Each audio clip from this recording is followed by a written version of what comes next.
제가 이렇게 별자리를 보여드리는 이런 프로그램을 하면은 뭐 제주에서만 볼 수 있는 그런 별은 없나요? 별자리는 없나요? 뭐 이런 얘기를 많이 하시는데요. 사실 그렇게 뭐 서울이나 제주도가 막 엄청나게 차이가 나진 않아요. 그렇지만 제주도는 조금 남쪽에 있고 위도가 낮기 때문에 서울에서는 볼 수 없는 그 별자리 일부분이라든지 그다음 별 정도는 볼 수가 있습니다. 대표적인 게 이제 여기 아래에 있는 카노푸스라고 하는 별인데요. 혹시 들어보셨나요? 처음 들어보시죠? 요걸 제주도에서 뭐라고 부르냐면 노인성이라고 부릅니다. 노인성은 들어보셨죠? 네, 서귀포의 별로 알려져 있는 요 노인성인데 노인성은 육지에서도 사실 이론적으로는 볼 수 있어요. 볼 수 있는데 이게 뭐 건물이라든지 지형에 가릴 위험이 높고 서귀포에서는 그나마 잘 보인다라고 해서 서귀포의 별로 알려져 있습니다. 이 별은 밤하늘에서는 두 번째로 밝은 별이에요. 시리우스에 이어서 두 번째로 밝은 별인데 지표면에 가까이 뜨기 때문에 구름에 많이 가려지기도 하고요. 또 우리 인공적인 빛 있잖아요. 빛공해 때문에 잘 안 보이기도 합니다. 이 노인성은 예로부터 장수를 상징하는 별로 알려져 있거든요. 그래서 예로부터 높으신 분들이 이걸 보고 장수하려고 제주도까지 내려왔다고 해요. 그 토정비결을 쓴 이지암 선생님은 이걸 보려고 그 옛날에 배를 타고 제주도를 3번이나 와서 한라산을 3번이나 올랐다고 하거든요.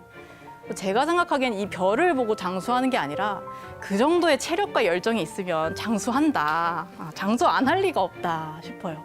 혹시 노인성 직접 본 분 계세요? 못 보셨어요? 장수해야 되는데. 네. 저도 못 봤어요. 이 노인성이 보이는 시기가 뭐 2월 말에서 3월 초거든요. 근데 그때가 제주도 날씨가 제일 안 좋을 때잖아요. 그래서 저도 여러 번 시도를 했지만 실패했어요. 그러다가 올해 초에 제가 노인성을 보게 됐는데 어디서 봤냐면 제주도가 아니고요. 뉴질랜드에서 봤습니다. 뉴질랜드. 네, 제가 우연한 기회에 뉴질랜드에 가게 됐는데 우리 제주도는 노인성을 보려면 이렇게 좀 올라가서 아래쪽을 바라봐야 노인성이 보이거든요. 그런데 뉴질랜드는 남반구에서도 남극 근처에 있다 보니까 노인성이 약간 고개를 들어야 보이더라고요. 너무 쉽게 보이는 별이에요. 그래서 이 별에 무슨 행운이나 장수를 상징하는 그런 의미가 없더라고요.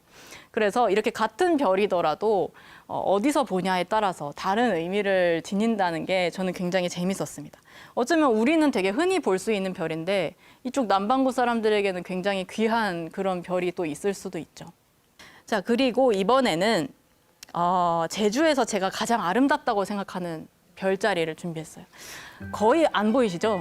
네, 안 보이시겠지만 제가 이렇게 하면은 좀 보이실 수도 있어요. 네, 이게 무슨 별자리일까요? 정갈. 맞습니다. 전갈자리예요. 네, 여기 가운데에 안타레스라는 별을 중심으로 위로 집게발이 뻗어져 나가고 아래로는 몸통과 꼬리가 이렇게 연결돼 있는 그런 모습이에요. 누가 봐도 정말 전갈같이 생겼습니다. 근데 이 별자리가 땅 근처에 떠오르기 때문에 서울 같은 데서 보면은 몸통이나 꼬리 일부분이 땅 밑에 가려져요. 그래서 전체 모습을 보기가 어렵습니다. 그런데 제주도는 위도가 낮기 때문에 전갈자리가 조금 더 높게 떠오르거든요. 그래서 그 온전한 모습을 다 볼 수 있다라는 장점이 있죠. 그래서 저는 항상 전갈자리가 우리 제주도에서 볼 수 있는 별자리 중에서 제일 아름답다 이런 얘기를 하고 다닙니다. 그리고 전갈자리 옆에는 또 우리가 쉽게 볼 수 없는 그리운 존재가 있어요. 지금 하늘에 희뿌연 구름 같은 게 이렇게 싹 가로지르고 있는데요. 이게 뭘까요? 은하수? 맞습니다. 이게 은하수예요, 은하수. 제가 핸드폰 카메라로 작년에 직접 촬영한 은하수인데요.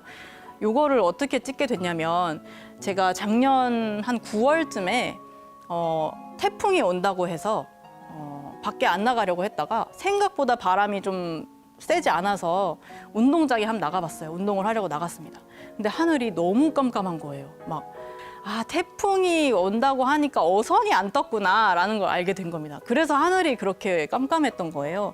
그래서 이제 그러면 이때 해야 되는 일이 있다 해서 운동을 하지 않고 바로 핸드폰 카메라를 켜가지고 제가 좀 한 30초 정도의 노출 시간을 주고 촬영을 해보니까 정말로 저렇게 사진에 기다란 희뿌연 띠가 찍히더라고요. 네.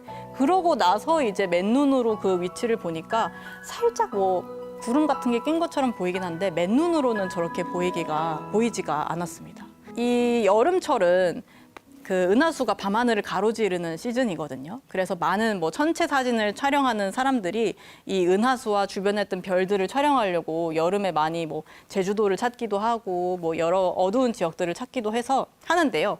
저도 이제 은하수를 찾으려고 뭐 저는 전문 사진가는 아니지만 이제 여행을 갈 때마다 조금 어두운 지역들을 찾아다니는데 그때마다 느끼는 건 대한민국에는 어두운 곳이 없습니다. 네, 너무 밝아요. 다 가로등이 있고 사람은 없는데 가로등은 다 있고 정말 안전해요. 그래가지고 은하수를 실제로 보는 것이 정말 어렵구나라는 걸 알게 됐습니다. 어르신들 말로는 뭐 옛날에는 뭐 집 앞에서도 저렇게 은하수가 보였다 뭐 이렇게 말씀하시는데 저도 실제로 은하수를 제대로 본 적이 없고 아마 제 아래 세대의 아이들도 은하수라는 말만 들었지 실제로 그걸 보지 못한 채로 자라게 될 거예요. 그래서 어떤 작가는 우리가 은하수에 대한 기억 상실인 채로 자라나는 세대라고 표현을 하더라고요.